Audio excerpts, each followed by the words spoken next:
Please stay with us for a moment. What follows is not just a business tale. This is the story of a life.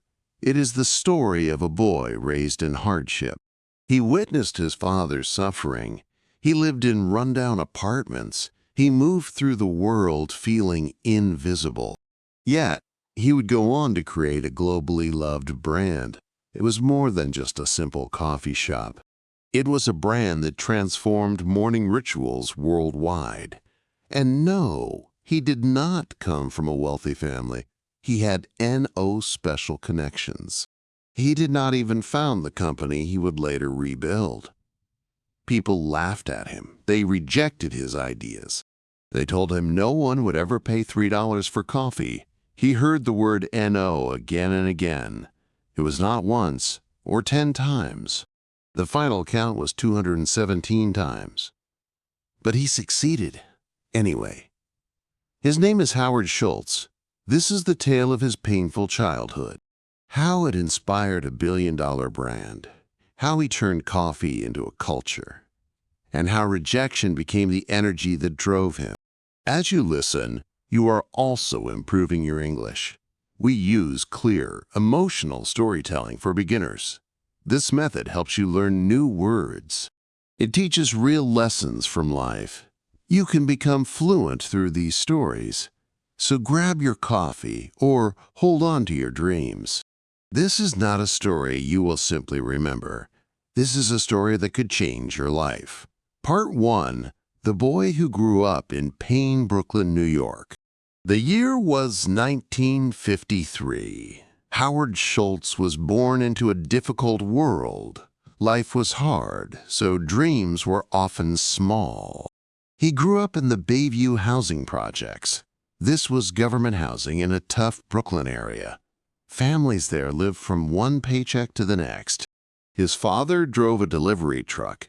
It was not a great job. It had N.O. stability and N.O. health insurance. One day, his father slipped on ice. He injured his hip very badly. And what happened next was nothing. There was N.O. medical help. No compensation was offered. He had N.O. support and N.O. voice. Howard saw his father, a strong man, become broken.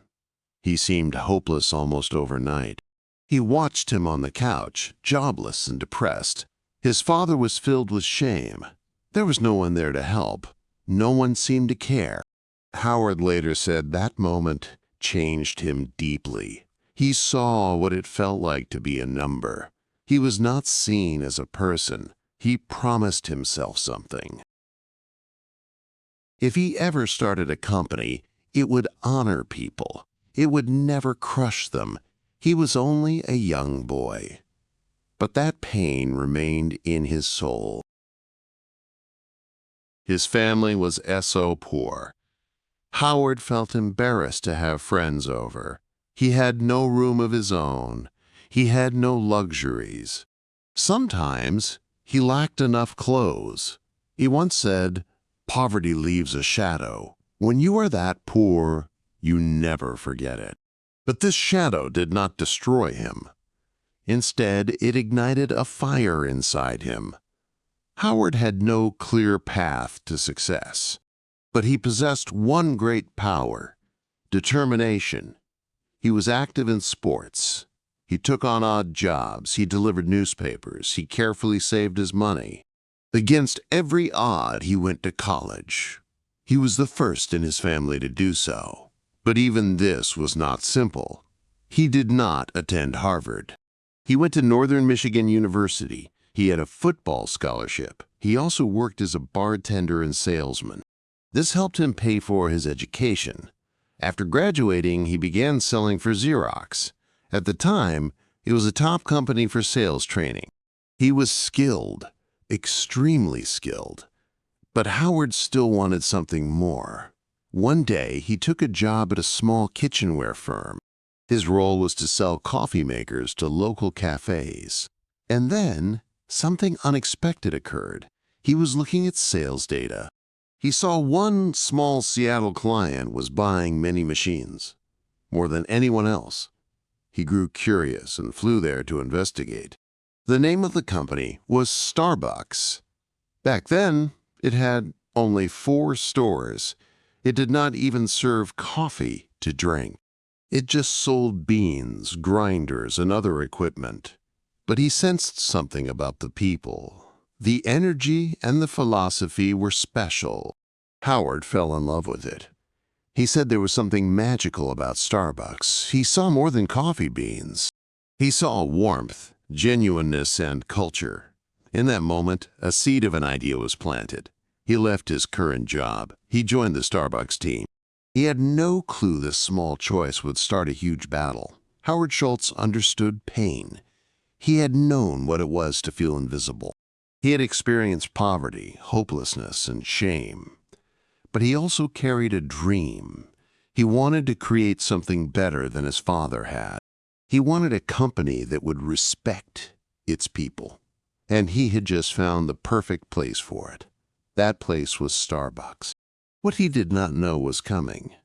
The people he admired would soon reject his biggest idea. They would tell him that was not who they were. But Howard Schultz was not an ordinary person. He did not just want to sell coffee. He was about to sell a whole new way of life. Howard Schultz had become part of Starbucks. This was a small Seattle business. He was not the owner, nor was he wealthy. He was simply an employee. But a much larger vision was growing inside him. It was a vision no one else could see yet. In 1983, Starbucks sent Howard to Milan, Italy. He was there for a trade conference. It was meant to be a short business trip, but his discoveries there altered the course of his life. As he explored the streets of Milan, he was captivated. Espresso bars were on every corner. They were busy, lively, and full of people. But these people were not just drinking coffee. They were talking and laughing. They were sharing moments and connecting. The baristas knew customers by name. People came for the experience and emotion. They came for the sense of community. Howard stood there, completely speechless. It was like entering another world. This is it, he thought. This is what America is missing. We lack this culture, this feeling. He did not just see coffee. He saw warmth and a sense of belonging. He saw something deeply human. When he got back to Seattle, he was full of excitement. He rushed into the Starbucks office. He told the founders they needed to open coffee bars. Not just sell the beans. Let customers drink coffee right there. Let's bring that Italian espresso culture to America. He was passionate and confident. He was prepared to build something new. But their answer broke his spirit. The Starbucks founders were Jerry Baldwin, Zev Siegel, and Gordon Bowker. They listened to him quietly. Then they said, "No. That is not who we are," they explained. "We sell coffee beans, we do not serve drinks." They did not think Americans would like the idea. They felt people would not pay $2 or $3 for coffee. They saw it as too risky and too strange. Howard was absolutely stunned. This was his moment, his dream, his mission, and it had been crushed. Howard did not get into an argument. He did not raise his voice. But inside, he knew what he had to do. If they refused to do it, I must do it myself. And so, with only his belief, he made a huge decision. He would leave Starbucks. He would start his very own coffee bar. Howard was heartbroken. He loved the company. But his dream was more powerful than loyalty. So he quit in 1985. He decided to launch a company called Il Giornale. It was named after an Italian newspaper. But he had no money. He needed to raise funds to begin. Howard believed in his vision. He assumed investors would believe in it too. But that is not what happened. He faced rejection after rejection after rejection. He would enter meetings full of passion. He would leave facing closed doors. Americans won't pay $3 for coffee. You are not Italian. This will not work here. You are dreaming too big. He was laughed at. He was ignored and insulted. He later said he was rejected 217 times. That number is burned into my memory, he said. But he kept moving forward. Day after day, meeting after meeting, pitch after pitch. Finally, 30 investors said yes. He raised $400,000.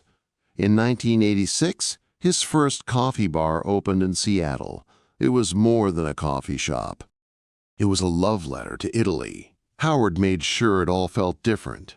Soft Italian music played in the background.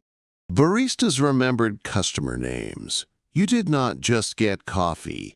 You received an experience. And guess what? People absolutely loved it.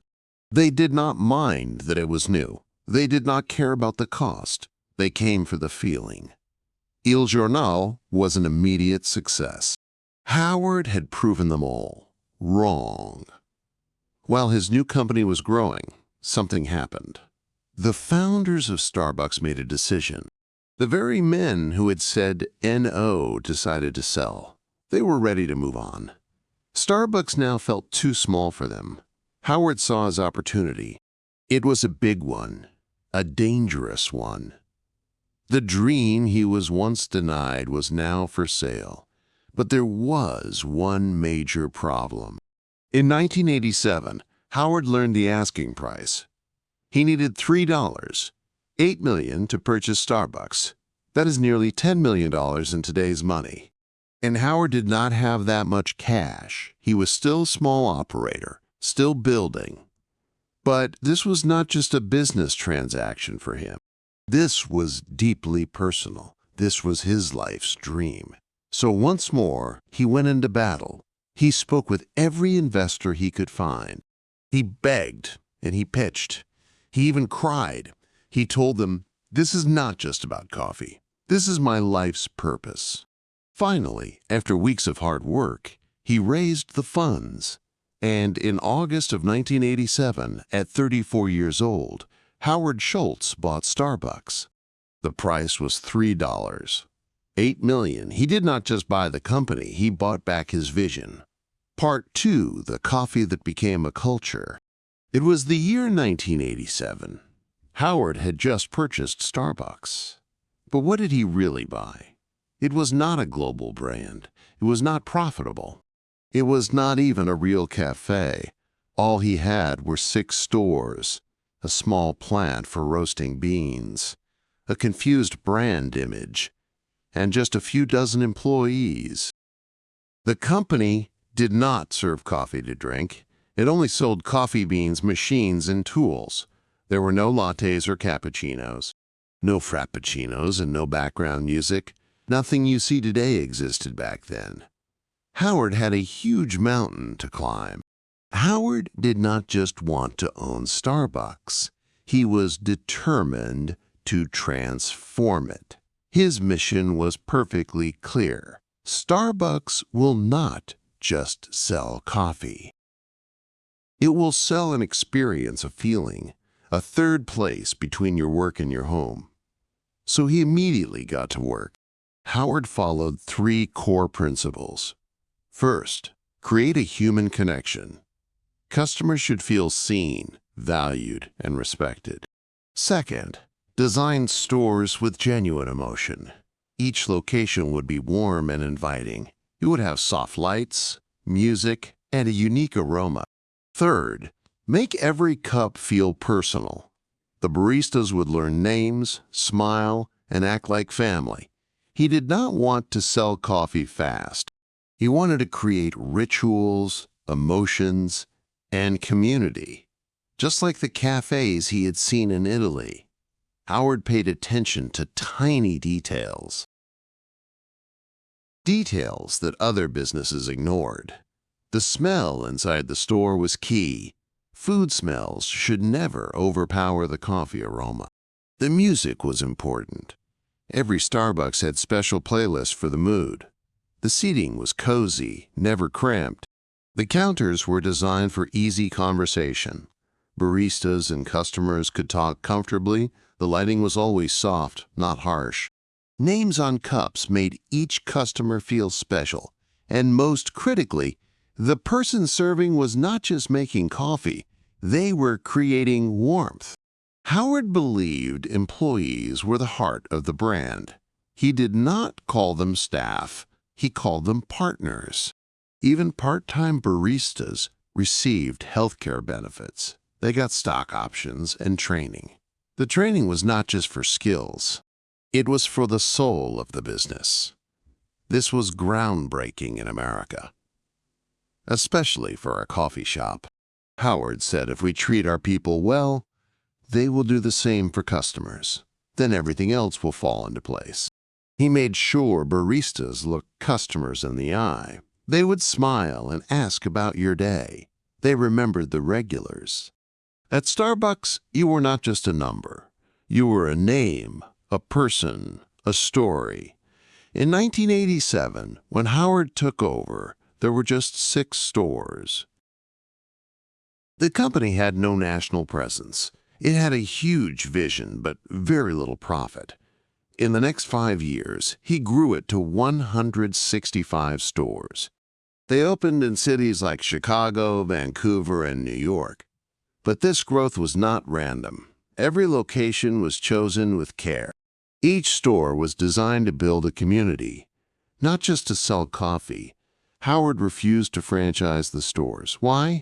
Because he wanted to protect the experience. He said he wanted to control the quality. The emotion and the feeling could not be outsourced. Before Starbucks, most Americans did not know certain words. Espresso, latte, cappuccino, macchiato, frappuccino. These words were made common by Howard. He trained his staff and customers. They learned them with patience and respect. And slowly, the entire culture shifted. People no longer just said coffee. They would say, "Can I get a tall vanilla latte with soy milk?" Quote, Starbucks did not just sell drinks. It educated people and uplifted them. It reshaped how they thought about their daily routine.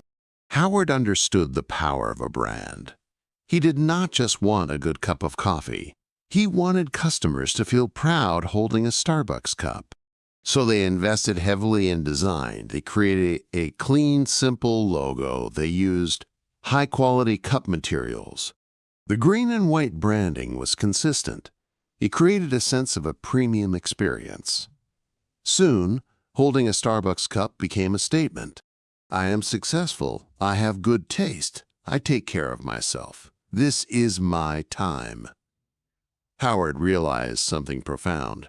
People were not just buying coffee. They were buying a moment of peace. They were buying a sense of belonging, a way to feel seen.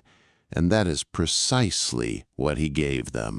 For a few dollars, $3 or $4 or $5, people got more than just a drink. They got a comfortable seat and calm music, a friendly conversation, a small escape from the chaos of life. And that experience was priceless. By the early 1990s, the company had grown. It had expanded to several big U.S. cities. It was making millions in revenue. Customer loyalty was incredibly high. The brand was now seen as modern, classy, and cool. People went to Starbucks to read and write, to hold meetings, or to fall in love, to take a break and feel human. By the early 1990s, it was no longer a Seattle brand. It had become a national sensation. The coffee shop was a cultural icon. It was a lifestyle statement and a business case study. It was a morning ritual for millions. But Howard was still not satisfied. He was not thinking about 100 stores. He was thinking about 10,000. He wanted to bring Starbucks to Europe and Asia, to every airport and every city corner. To achieve that, he needed serious money. In 1992, Starbucks went public on the NASDAQ exchange. The ticker symbol was SBUX. The stock price was $17 per share. Its initial value was around $250 million. Howard Schultz, once rejected 217 times, built this. Now Wall Street wanted to own a piece of his company. The IPO was a huge success. Starbucks stocks soared in the first year. With this new funding, Howard had the fuel he needed. He could now expand faster than ever before. While Starbucks was growing, something happened.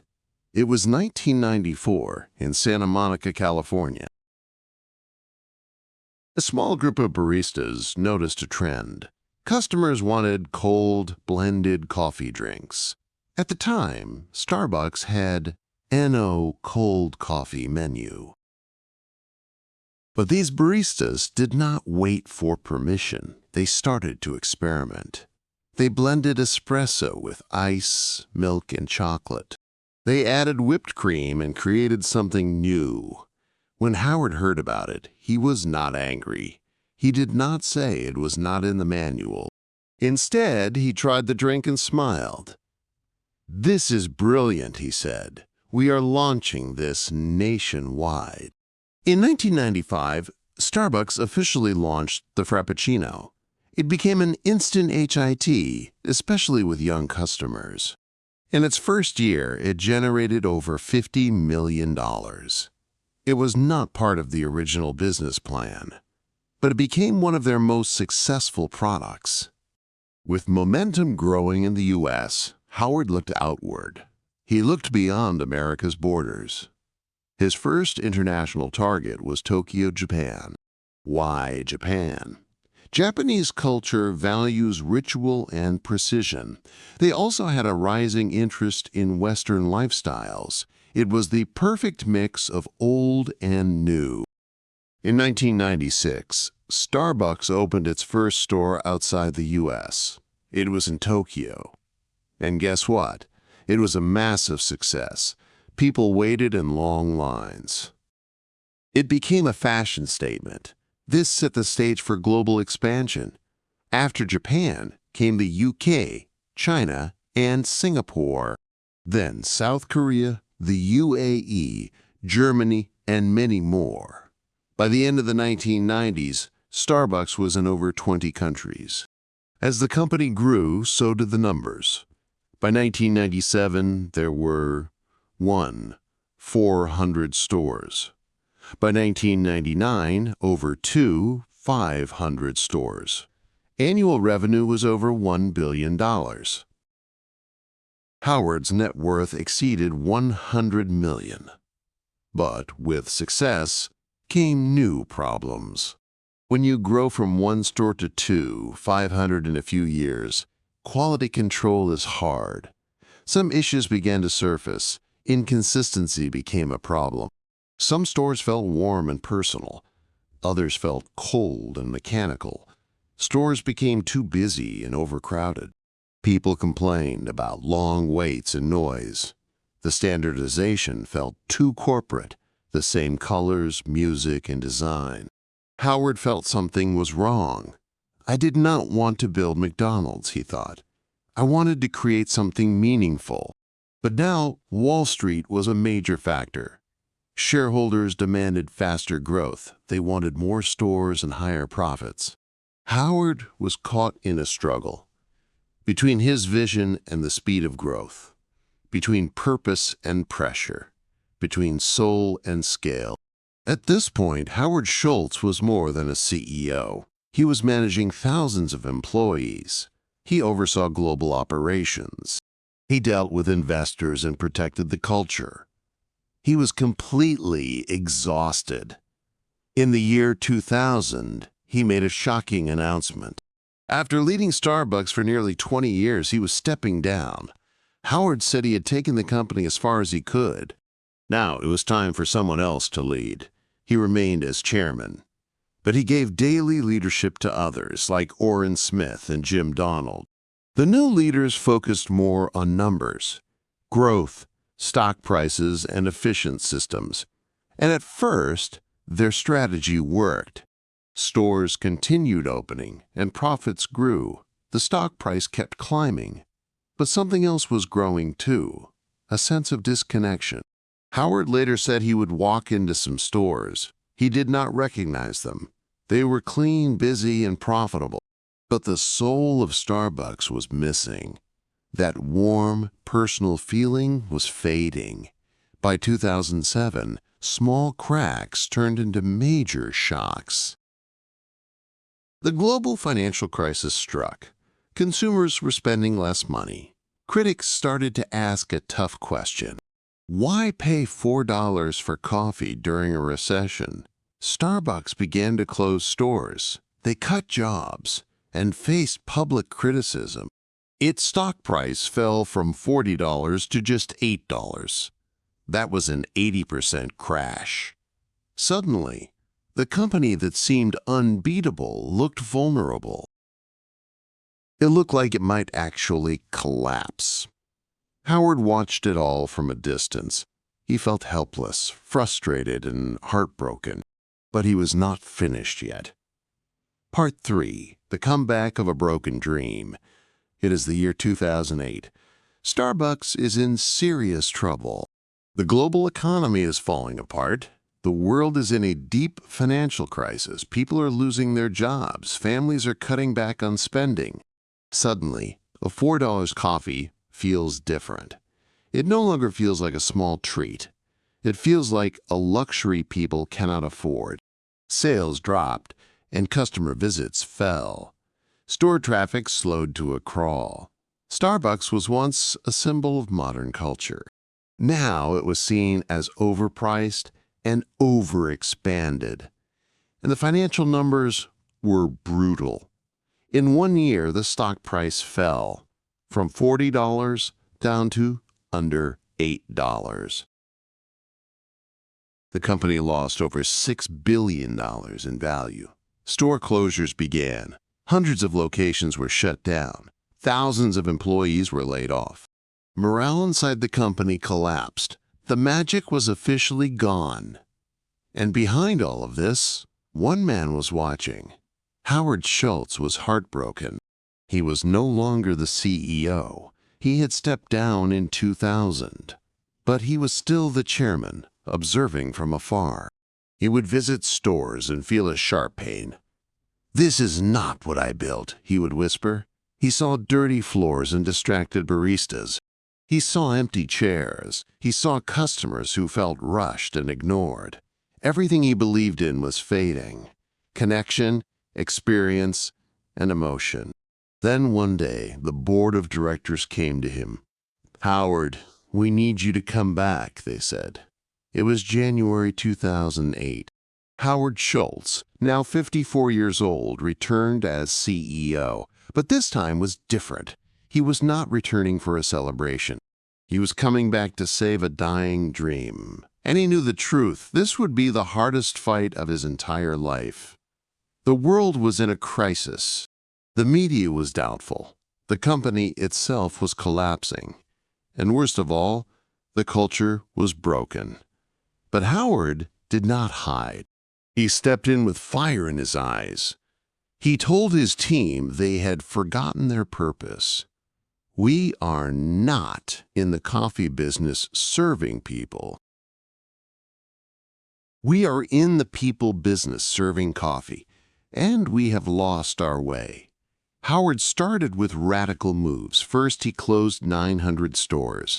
Yes, 900 stores in the U.S. and abroad were shut, not because they were unprofitable, but because they did not reflect the brand's old.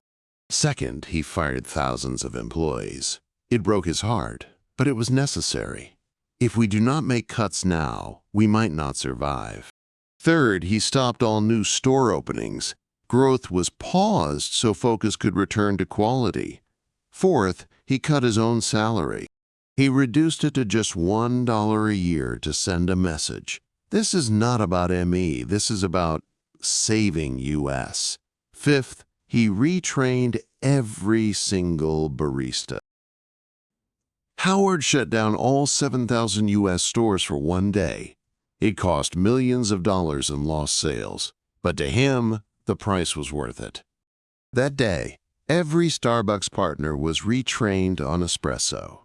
Howard said they were not just fixing technique. They were bringing back a sense of pride. Howard focused on restoring the magic. He brought in better espresso machines. This improved consistency and flavor. He stopped selling microwave sandwiches. Their smell ruined the coffee aroma. He put more focus on eye contact, on conversation and personalization. He redesigned stores to feel like real third spaces again. He also brought in new ideas. Free Wi-Fi was offered in all locations. Mobile ordering was introduced for faster service. The Starbucks Rewards app was launched. It became one of the most successful loyalty apps ever. Howard also began to shift the company's focus. Starbucks became a force for good. He increased investment in fair trade coffee. This supported small farmers in Latin America and Africa. He focused on ethical sourcing. This ensured farmers received fair pay. He pushed for sustainability to reduce waste. He promoted diversity and inclusion. This meant hiring more veterans, minorities, and refugees. He said success feels empty if you do not lift others up. And Starbucks once again became more than a coffee company. It became a brand that stood for something bigger. By 2010, the world saw something amazing. Starbucks was rising again. Here are the results. Revenue climbed back to $11, $7 billion. Net income grew to $946 million. The stock price recovered to over $30. Customer traffic increased again. Employee satisfaction went up. Trust in the brand was restored. From Wall Street to Main Street, people said one thing: Howard Schultz saved Starbucks. But more than just numbers returned. The aroma of real coffee was back. The sound of soft music filled the stores. The sight of baristas smiling again. The energy of connection was alive. The Starbucks experience was back. Howard walked into a store in Brooklyn. It was not far from his childhood home. He saw a young barista hand a cup to an elderly man. She smiled and said, "This one is on me today, sir. You always brighten our day." Howard smiled to himself.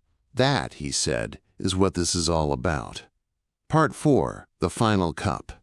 The year is 2017. Starbucks has made a full recovery. The brand is stronger than ever before. It has over 25,000 stores worldwide. Its market value is over $80 billion. It has over 300,000 employees. Its logo is one of the most recognized on Earth. It has customers in more than 70 countries. Its stock price has grown by thousands of %. The Starbucks app is a top mobile payment platform. In the U.S., it even beat Apple Pay in some markets. But beyond the numbers, Starbucks is a global habit. It is a part of daily life for millions. From students to CEOs, from Tokyo to Toronto, from Mumbai to Miami, people walk in and order their drink. They feel heard, seen, and valued. By now, Howard Schultz is in his early 60s. He often visits stores quietly, without notice. Sometimes he watches a single mother on her laptop. She is sipping a latte.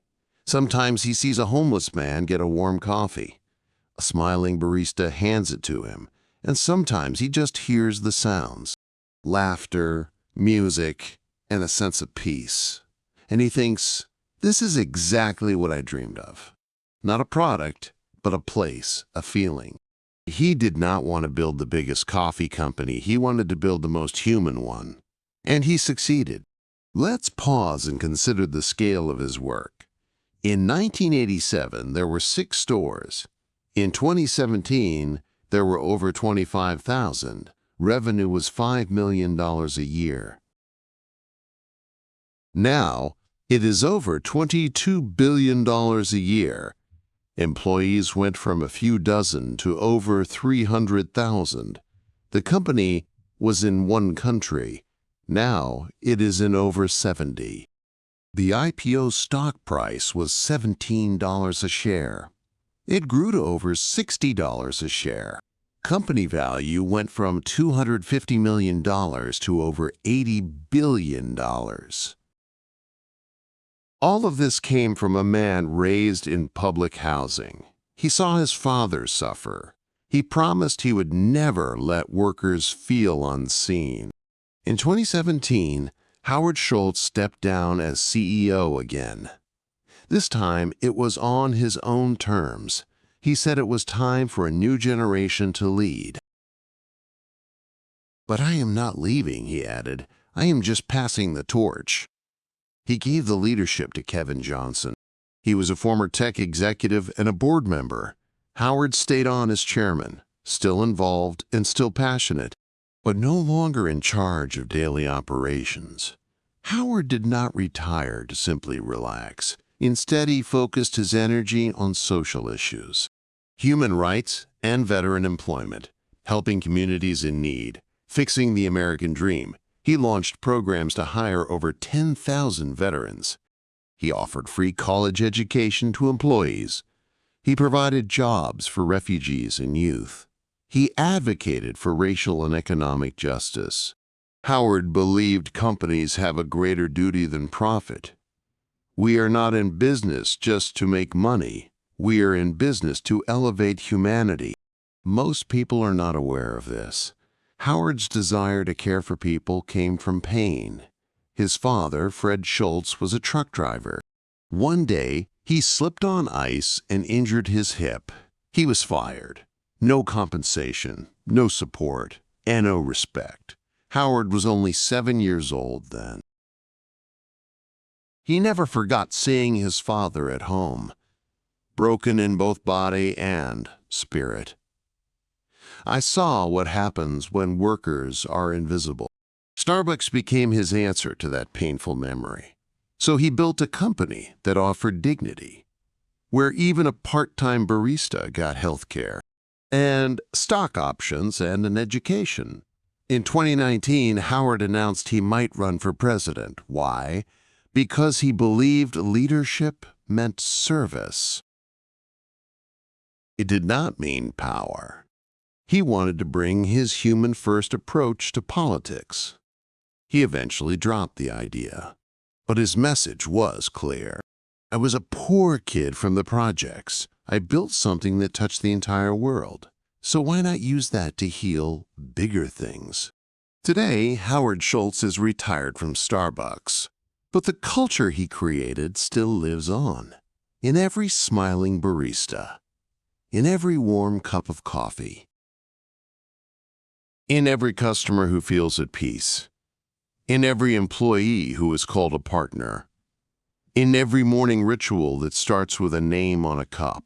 He transformed coffee into connection. He turned a simple product into a community. And he showed the world something important. You can build a billion-dollar company without losing your soul. What can you learn from Howard Schultz? 1. Your past does not control your future. A poor boy from the projects can build a global brand. 2.